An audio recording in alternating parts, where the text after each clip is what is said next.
ये कहते हैं कि आप मार्फत बहुत ज़रूरी है, जानो और पहचानो। ये दूसरा दर्जा है। जब इश्क से ऊपर उठोगे तो आप जान और पहचान दोनों पैदा जानोगे भी उसको, पहचानोगे। अब इससे जब जान पहचान हो जाएगी तो तीसरा दर्जा आएगा, आहा, वो है इस्तिगना। आदमी जिससे प्यार करता है उसके प्यार में अपने आप को भूल जाता है। उसे यही पता नहीं रहता कि आज मैंने घर जाकर रोटी खानी है, उसे रहता है कि आज ये बीमार है या दुखी है, कुछ है, इसका काम है। तो ये इस्तिगना जो है ये तीसरी स्टेज आती है। और चौथी स्टेज जब इससे ऊपर चलोगे, क्योंकि हम सारी स्टेज का वर्णन करें तो एक इसमें 3 महीने लग जाएंगे सूफीज़्म को पढ़ाने में। तो अब इससे ऊपर चीज़ आती है, वो बहुत ऊंचे। अब यहाँ पहुँचे आप तो आ गई तौहीद। तौहीद का मतलब अब मैं और मेरा महबूब मिलकर एक हो गए। मैं ना रहूं, तू ना रहे, हम प्रेम में ऐसे मिल जाएं। प्रेम में हम ऐसे मिल जाएं कि मैं ना रहूं और तू ना रहे। मैं और तू का भेद जब ख़त्म हो जाए तब समझ लो कि सच्चा प्रेम हुआ है। तो इसके लिए भी सूफ़ियों ने, जैसे मैंने कहा कि हमारे यहाँ सूफ़ियों का बहुत कलाम है उर्दू में, तो सूफ़ियों ने कहा है कि अजब तासीर उल्फत है कि मजनू बन गया लैला, नज़र आने लगा हर सिमत उसको यार का जलवा। तो खुदाया मेरी नज़रों में भी वो तासीर हो जाए कि मैं जिस शय को देखूं वो तेरी तस्वीर हो जाए। मैं और तेरे अंदर भेद नहीं रहा, बिल्कुल पर्दा हटा दिया। इसके लिए शायरों ने बहुत लिखा है, पर्दे को तायुन के दरे दिल से हटा दे।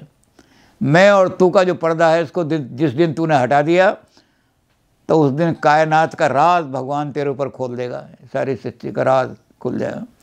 तो ये तायुन का पर्दा जो है कि मैं हूँ और तू है, जब इससे ऊपर उठ जाएगा तो तौहीद आ जाएगी। अब तौहीद के बाद जो अगला हिस्सा आएगा, अब तौहीद बड़ा मुश्किल है, ये भेद मिटाना बड़ा मुश्किल है, क्योंकि मैं जो है उसको आदमी बड़ी मैं को छोड़ना बड़ा मुश्किल होता है। कबीर ने तो ये लिखा है, जब मैं थी, बहुत सारे लोग मैं था कह देते हैं, नहीं है, जब मैं थी तब तू नहीं, अब तू है मैं ना, प्रेम गली बड़ी साकरी या मैं दो ना समाए। जब मेरे अंदर मैं थी, अहंकार था मेरे अंदर, तो क्या था, तू नहीं था मेरे दिल में। तू, बहुत कोशिश की मैंने, बड़ी घंटियाँ बजाई, लेकिन तू मेरे दिल में नहीं आया। तो प्रेम की गली इतनी तंग है कि इसमें दो नहीं आ सकते। जब हम एक हो जाएंगे, मैं ना रहूं, तू ना रहे। तो फारसी वाले जो हैं, ये पर्शियन सूफीज़्म, मिस्टिज़्म जो अल-गज़ाली ने लिखा है, उसको हम उर्दू में सारा वर्णन कर रहे हैं, क्योंकि उर्दू में बहुत सारा कलाम सूफियों पर ही है, सूफियों का ही लिखा हुआ है। ऐसे ही कलाम है सारा कि वहाँ वहदत ही है, इशरत कतरा है। अब सारे के सारे जब मिटा दोगे, और भी बहुत सारे ऐसे इन्होंने शेर लिखे हैं कि उन शेरों को आप सुनोगे तो कहते हैं कि इन्होंने तो बिल्कुल तू ही तू, मैं कुछ नहीं। अब ये जब ऐसी जगह पर पहुंच जाते हैं जहाँ तौहीद हो जाती है, तो फिर अपने हाथ से कुछ नहीं निकलता, फिर तो तू निकलता है, तू ही है बस, मैं नहीं हूँ। अब इसके बाद जब ऊपर चढ़ेंगे हम, तो हैरत क्या है, रहस्य, ये रहस्य हमारे सामने खुलने लगेंगे सारे के सारे। पर्दे को तायुन के दरे दिल से उठा दे। एक बार ये जो पर्दा है, दिल मेरा और तेरा जो भेद है, इसको एक बार अगर तू मिट दे तो खुलता है अभी पल में कायनात का सारा। तेरे दिल के अंदर सारे रहस्य खुल जाएंगे इस दुनिया के, सूरज और चांद के सारे रहस्य खुल जाएंगे। तो पहले ये पर्दा हटा दे जो मेरे और तू जब तेरे दिल से निकलने लगेगी आवाज़,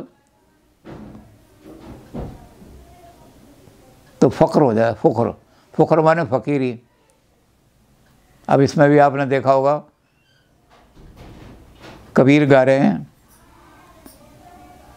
मन लगा मेरा यार फ़कीरी में, जो सुख पाया राम भजन में, वो सुख नहीं अमीरी में। मन लगा मेरा यार फ़कीरी में।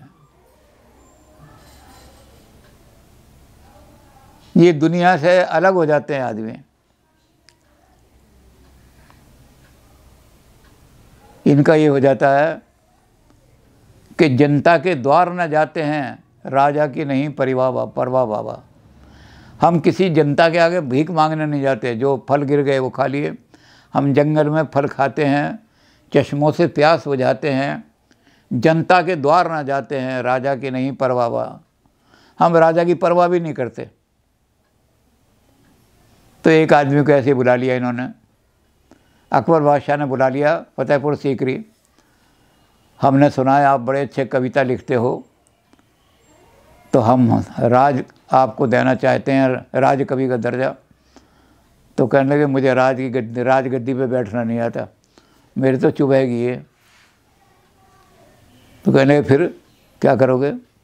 कहते संतन को सीकरी से का काम, आते आवत जात पनैया टूटी।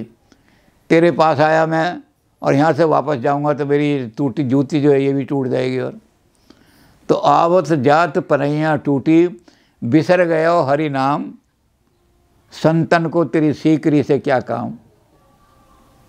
हम राजाओं के दरबार में भीख मांगने नहीं आते। हम क्या करते हैं? जंगल में फल खाते हैं, कोई मिल गया तो खा लिए, नदियों से प्यास बुझाते हैं, जनता के द्वार ना जाते हैं, हम राजाओं की परवाह नहीं करते। बहुत हमारे यहाँ ऐसे किस्से हैं। अकबर ने कहा तानसेन से कि तानसेन हम तुम्हारे गुरु से मिलना चाहते हैं, इतना बढ़िया संगीत का आदमी जिसके मुकाबले में दुनिया में हिंदुस्तान में कोई आदमी नहीं है, तो जिसने तुम्हें संगीत सिखाया है हम उनसे मिलना चाहते हैं, उनसे मिलवाओ। कहने लगे वो किसी के घर नहीं जाते, किसी राजा के घर।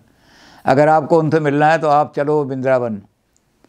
तो अकबर कहने लगे तुम उनसे कहना कि हम हीरों की माला भेंट करेंगे। जो कहे जी वो नहीं जाते किसी के पास, हीरे का तुम सारा राज भी अगर दे दो तो नहीं आएंगे। कहते अच्छा इतना बड़ा आदमी है वो? हाँ। अकबर जो थे वहाँ पहुँच गए वृंदावन, और निधिवन में जहाँ हरिदास जी रहते थे वहाँ जाके पहुँच गए। तो उनसे कहा कि महाराज आपने बहुत अच्छा इनको संगीत सिखाया है, सारे हिंदुस्तान में चुनौती दे रही है, आगरे के अंदर चुनौती है कि जो आदमी संगीत तानसेन से अच्छा संगीत नहीं गा सकता, वो अगर एक लाइन भी संगीत की गाएगा तो सिर कटवा दिया जाएगा। तो आज तक पता नहीं कितने लोगों के सिर कटवा दिए, एक कोई आदमी पैदा ही नहीं हुआ। तो इतना बढ़िया संगीत आपने इनको सिखाया है, तो मैं आपका संगीत सुनने आया हूँ। उन्होंने तानसेन को इशारा किया कि हमारा जो टाइम होता है भगवान का आरती का, उसी समय हम संगीत गाएंगे, हम राजाओं के संगीत के लिए नहीं गाते। तो उसने कहा हुजूर बैठना पड़ेगा, ये अपने टाइम पर गाएंगे, क्योंकि संगीत में ऐसे नहीं होता कि आप बोलने लगे। संगीत में साधना होती है, ये साधेंगे और थोड़ी देर बैठेंगे, फिर सुर ध्यान में आएंगे कौन कौन सा सुर। तो अकबर बड़े उतावले हो रहे थे, फिर भी बैठ गए सुनने के लिए। तो जब टाइम आया तो उन्होंने गाना शुरू किया हरिदास जी ने, और जब सितार उठा के गाने लगे तो वो जितनी देर गाते रहे, भगवान की प्रार्थना करते रहे, सब कुछ करते रहे। जब उनका टाइम ख़त्म हो गया तो अकबर बेसुध बैठे हैं। तो तानसेन ने जगाया, हुजूर संगीत ख़त्म हो गया। ख़त्म हो गया हमें तो। उसने कहा हुजूर देख चलिए अब आगरा को चलिए। आ गए आगरा, आके कहने लगे तानसेन जितना बढ़िया संगीत आपके गुरु ने आपने सिखाया है, आप अपने गुरु से अधूरी शिक्षा लेकर के आए, ऐसा संगीत आपने क्यों नहीं सीखा? तो कह रहा साहब संगीत तो उन्होंने मुझे खूब सिखा दिया कि आज तो हमारी ये हालत हुई, हमने ऐसा संगीत कहीं देखा नहीं। इतना बढ़िया संगीत उन्होंने गाया।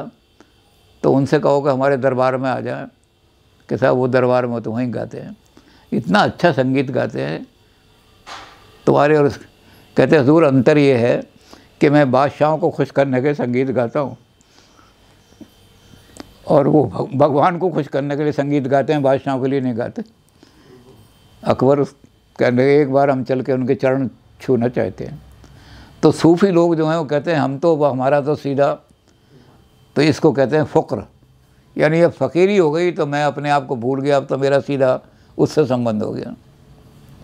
और जब फ़क्र आ जाता है तो फ़ना, भगवान में मिल गए, उसके अंदर मजदूर कलंदर हो गए, अब मैं हूँ ही नहीं। कलंदर, हज़रत बू अली कलंदर तो कपड़े पहनने ही भूल जाते थे। उसका अल्लाह का नाम गाते हुए, कव्वालियाँ गाते हुए और सड़कों पर घूम रहे हैं। फिर लोग उनको कहते थे कलंदर साहब, अच्छा ओहो ठीक है, लाओ जल्दी से तहमत लाओ, तहमत ही बांध लो। तो ये हालत हो जाती है कि आदमी अपने आप को बिल्कुल भूल जाता है, उसे पता ही नहीं रहता मैं क्या हूँ। तो ये मदारिज, तसव्वुफ़ के मदारिज मारे गए हैं, ये दर्जे हैं। आप धीरे धीरे जब प्रेम करना सीखोगे तो जिससे आप प्रेम कर रहे हो, जैसे उसने कहा कि है जो आशिक दिले माशूक में घर पैदा कर, तो इशरत कतरा है दरिया में फ़ना हो जाना।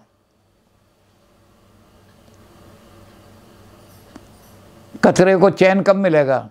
जब वो अपने आप को समुद्र में समर्पण कर दे।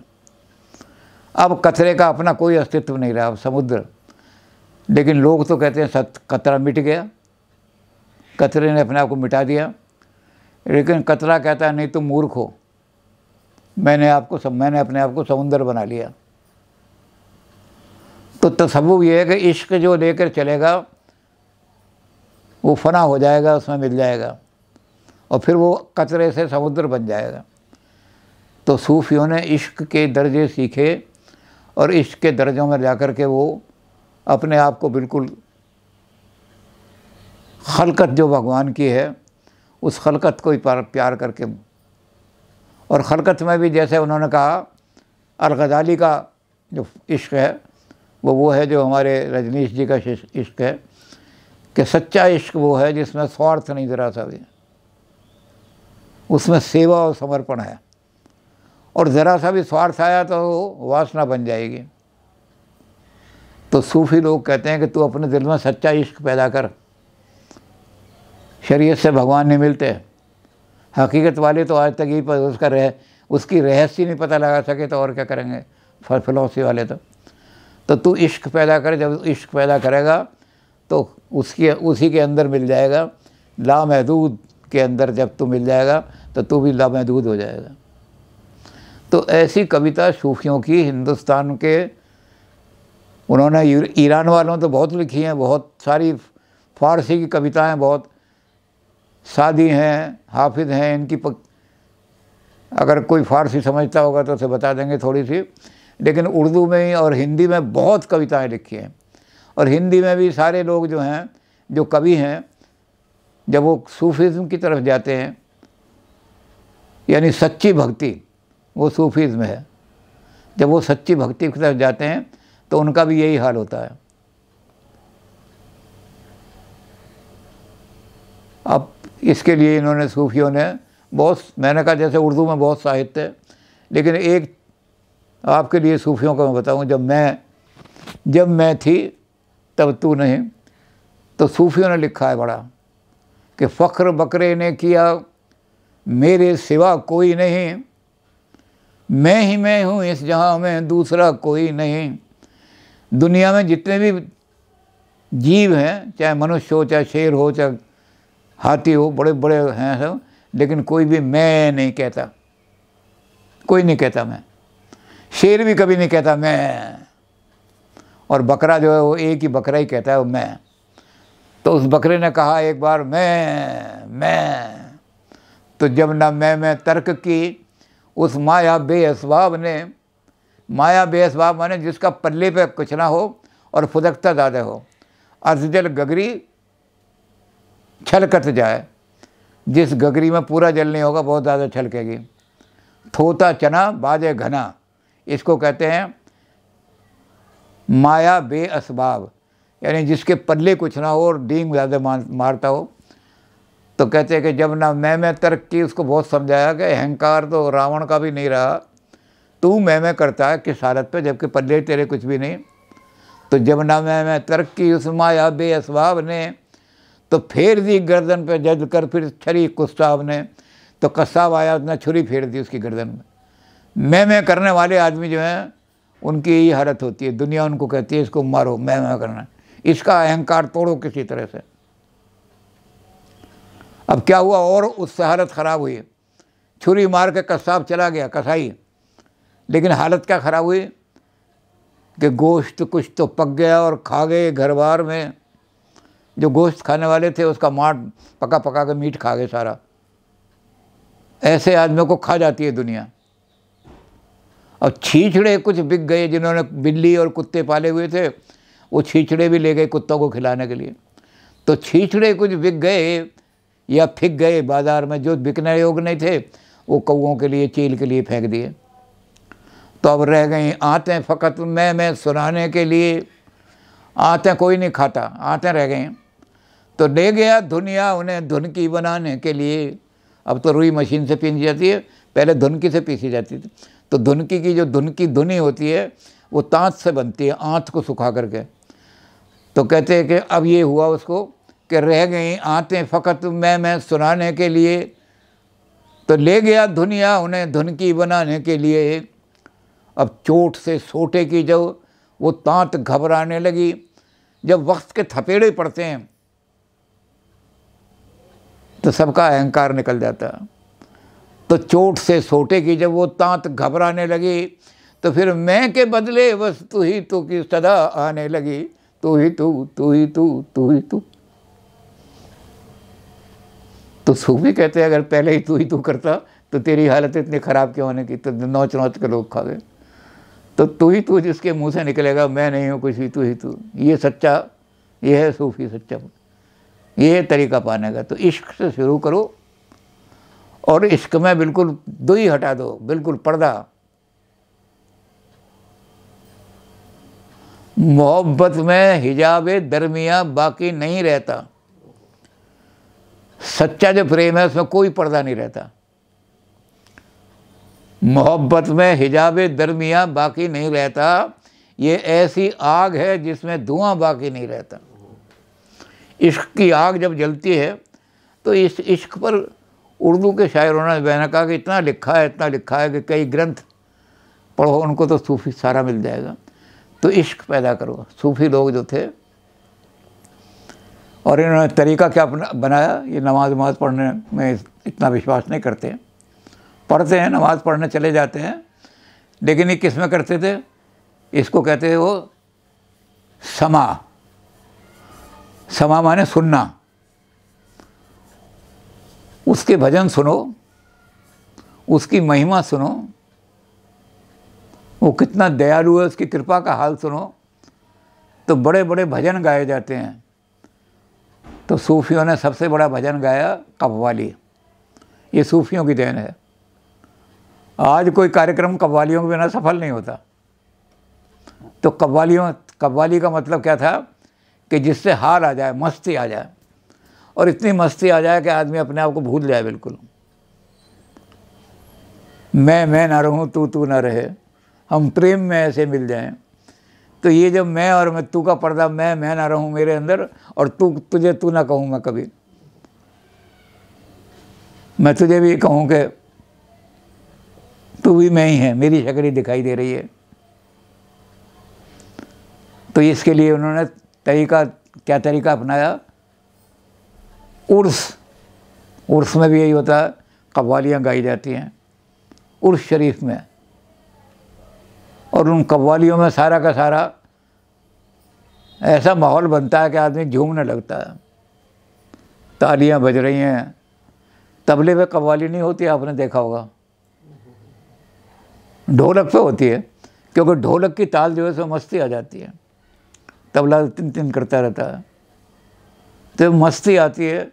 और तबले पे शास्त्रीय संगीत तो गा सकते हैं, लोकल संगीत जो लोक संगीत है जिसमें मस्ती आती है वो ढोलक पे ही गाया जाता है या नगाड़े पे ही गाया जाता है। तो कव्वालियाँ इसलिए ढोलक पे ही गाई जाती हैं क्योंकि मस्ती आती है। समा का मतलब होता है मस्ती। हाल का मतलब होता है आदमी झूमने लगता है। तो इनकी दरगाहों में जहाँ रहते थे उसको दरगाह कहते थे। उन दरगाहों में किसी तरह की कोई रुकावट नहीं, कोई आओ कोई नहीं पूछता था। अब मस्जिद में जाओगे तो पूछेंगे तो कलमा जानता है तो घुसे, नहीं तो नहीं घुस सकता। मंदिर में आओगे तो उससे कहेंगे कुछ देवताओं के नाम बता, तो नहीं तो तू कोई मुसलमान है, हमारे ज़बरदस्ती घुस रहा है। लेकिन दरगाहों पर कोई चले जाओ, वहाँ कोई नहीं पूछता, क्योंकि वहाँ तो प्रेम बरसता है। तेरे दिल में प्रेम है तो आ जा, और तेरे दिल में प्रेम नहीं है तो मत आ, तो चला जा कहीं। तो जब प्रेम बरसेगा तो प्रेम में ये नहीं पूछा जाता कि आदमी कौन सी जात है तेरी। इसका भी कबीरदास ने भी कहा है, सारे भक्तों ने ये कहा है, सब भक्तों की एक ही जात। दुनिया के जितने भक्त हैं उनकी एक ही जात होती है कि भक्त हैं वो, और कोई जात नहीं होती। भगवान ने भी कहा, मानो एक प्रेम का नाता। शबरी में एक ही रिश्ता मानता हूँ और कोई रिश्ता नहीं मानता। मैं ये नहीं मानता कि ब्राह्मण है, बनिया है, मैं ये नहीं मानता कि इसके पास इतना धन है, मैं नहीं मानता कि बहुत बड़े परिवार का, कोई रिश्ता मैं नहीं मानता। आदमी कितने कर, लेकिन मैं किससे रिश्ता मानता हूँ? तो शबरी से कहने लगे, कह भाम सुन कह रघुनाथ सुन भामिनी बाता, मानव एक प्रेम का नाता। तो प्रेम के नाते को ही मानते हैं और कोई नाता नहीं मानता, रिश्ता ही कोई नहीं है सिवाय प्रेम के। सच्चा रिश्ता यही है। तो हमारे यहाँ भक्त लोग ये मानते हैं।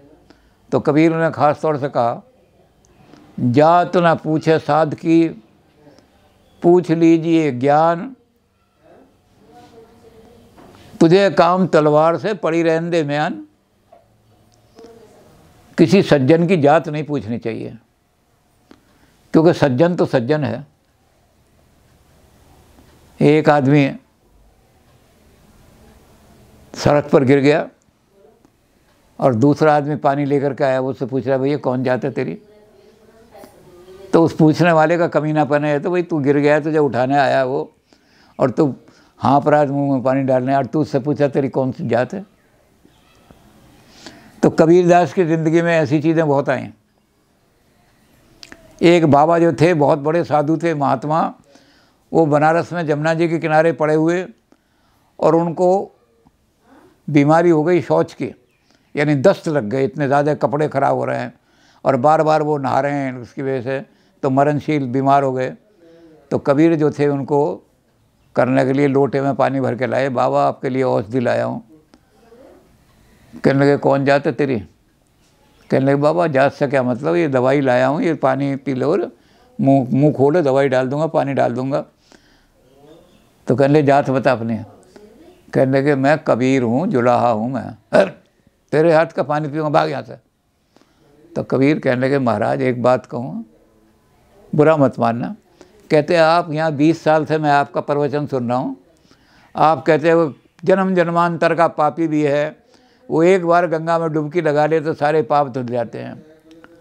और महाराज मैं 20 साल से जमुना जी गंगा जी के किनारे बैठा हूँ, और ये मेरा लोटा जो है ये रोज़ गंगा जी में 3-4 बार डुबकी लगाता है, तो इसके पाप नहीं धुले और मेरे नहीं धुले। तो या तो तुम झूठ बोलते हो या मैं पवित्र हो गया हूँ गंगा में धुल करके। तो बेहोश यानी हालत ख़राब थी, लेकिन बैठ करके कबीर को कहा, कबीर आज तूने मुझे ज्ञान दे दिया, जात ना पूछे साध की। सज्जन की जात कभी पूछनी नहीं चाहिए। जो आदमी आपका भला कर रहा है आप पूछ रहे तेरी जात क्या है? और वो कहते हैं कि जो दुष्ट है उसकी कोई जात होती नहीं, कुजात है वो जात विहीन है। तो हमारे जितने भी हिंदुस्तान के सूफ़ी हैं उन्होंने भी अल-गज़ाली को और इनको, हमारे यहाँ फरीदुद्दीन गंज शकर जो हुए हैं बड़े ऊंचे सूफ़ी हुए हैं, बहुत ज़बरदस्त सूफ़ी। मेरा सौभाग्य रहा है कि मैं पटियाला में फरीदुद्दीन गंज शकर की चेयर से जुड़ा हुआ हूँ। उनके एक कमेटी बनी हुई है, उस चेयर की बाबा फरीदुद्दीन गंज शकर कमेटी की चेयर, और उस चेयर के साथ मैं जुड़ा हुआ हूँ। तो गंज शकर का फलसफा जो है, फ़िलॉसफी, उनकी सूफ़ियों की फ़िलॉसफी बड़ी ऊंची फ़िलॉसफी है, और वह इश्क है सारा, सब इश्क से अपने दिल को मुनव्वर कर ले। तो ये लोग इश्क के, अब इनका यही होता था भगवान को तौहीद, भगवान के साथ मिल जा, तुझे हर जगह भगवान ही भगवान दिखाई देना चाहिए। जैसा मैंने इलाही मेरी नज़रों में भी वो तासीर हो जाए, नज़र जिस शय पे डालूं वो तेरी तस्वीर हो जाए। तो ये लोग कव्वालियाँ बहुत पसंद करते थे, उर्स में भी कव्वालियाँ ही होती हैं। अब वो पुरानी कव्वालियाँ जो उस ज़माने की हैं, जब सबसे पहले अमीर खुसरो जो थे अलाउद्दीन के ज़माने में, उन्होंने कव्वालियों का रिवाज चलाया। अब वो पुराने कव्वालियाँ आजकल बंद हो गई हैं। अब तो जब से जीनत फिल्म आई है तब से औरतें भी कव्वाली गाने लगी, पहले औरतें नहीं गाती थी कव्वाली। औरतों को तो दरगाह में जाना ममनू था, औरतें दरगाह में नहीं जा सकती हैं। उसका एक ही वो रखा था कि मुसलमान ये कहता है कि दरगाहें जो हैं शहर के बाहर होती हैं और औरतें वहाँ जाएंगी तो पता नहीं कितने रावण घूमते फिरते हैं। किस सीता अगर बाहर चली गई तो रावण तो आएंगे ही आएंगे।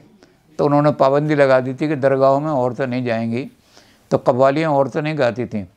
अब ये जीनत पिक्चर जो बनी उसके बाद कव्वालियाँ औरतें भी गाने लगीं, लेकिन पुरानी कव्वालियाँ बिल्कुल अब नहीं गाई जाती हैं। अब कोई कव्वाली पुरानी हमारी है, उसके 2-4 शेर हमें याद हैं तो पुराने शेर जो, अब तो नई कव्वालियाँ आ गई हैं। अब पुरानी कव्वाली में क्या है, तौहीद के माठ में रंग दे पक्के लाल रे रंग रे जुआ, खुश रंग चुंदरिया रंग दे नई चाल, तौहीद मैं और वो एक ही हो जाएं, हमें 2 ही दिल। तो हे रंगरेज, अगर तू सच्चा रंगरेज है तो ऐसे ही रंग चुंदरिया रंग दे मेरी कि हम तौहीद के रहें। तो ला इल्ला की लालमी और इल्लिल्लाह की बूटी हो और अलिफ लाम की बेल पड़ी हो, कलफ न जिसकी छूटी हो। ये उस ज़माने की है जब अमीर खुसरो ने सारा काम चलाया। पुरानी कव्वालियाँ हैं, किताबों में मिलेंगी, आजकल ये पुरानी कव्वाली नहीं गाई जाती। और देख के जिसकी रंगत को शर्मिंदा वीर बहुट्टी हो, फिर तार तार से मिले पिया का हाल रे रंग। ये जो है सूफ़ी, ये आत्मा को मानते हैं कि आत्मा प्रेम करने वाली है और वो हमारी प्रेमिका वो है। अल्लाह से ही प्रेम है, सच्चा प्रेम हो सकता है। तो उस हमारे पिया का हाल जो है वो हमें ऐसी चूंदर बना दे कि उसके तार तार से एक एक जगह से किसी चीज़ को, तो चूंदर के चारों कोनों में तू मैना चार बिठा दे ना, और उमर बकर उस्मान अली का ठप्पा साफ लगा देना। और हमारी चूंदर ऐसी हो जो सुंदर नार पहनती हो, दिन को दाने तस्बीह के और रात को तारे गिनती हो, और फना बका की गोद में हरदम शौक़ से मरती जीती हो, वो नाम मोहम्मद लेती हो और ज़बां से ये भी कहती हो कि करता जाइए रे हुसन को माला माल रे रंग रे जुआ। तो ये सूफियों की पुरानी कव्वालियाँ जो हैं ये आजकल लोग भूल गए हैं, नई कव्वालियाँ आ गई हैं।